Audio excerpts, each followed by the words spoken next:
So here's the WeatherTech floor mats we got. We also got the cargo area. It comes rolled up in a box like this. The floor mats came in this one.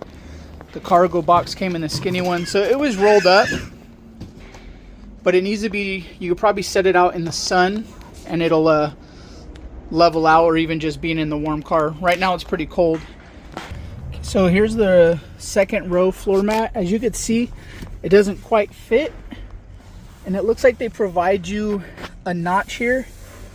We're gonna just try cutting that out and slip it in. So here's the second row floor mat. We cut out that piece. There is like an outline. I followed the outline. You probably could cut it a little closer so that you don't see that carpet there. So trimming that center row mat was pretty easy.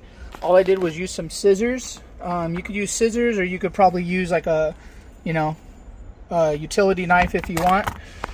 So it trims pretty easy. I think they give you those notches in there depending on what center console you have.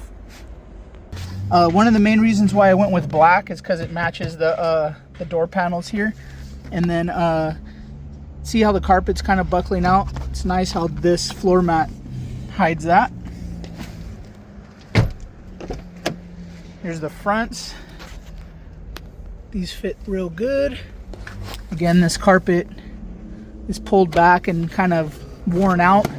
So that's the reason why I opted in spending the money for these WeatherTechs, because, to put a whole new carpet kit would probably be way more than just getting these floor mats.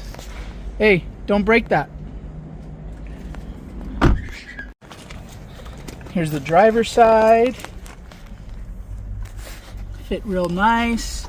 Comes with these anchors, retainers. They just snap into place. Fit real good. All good. All right, guys. Thanks.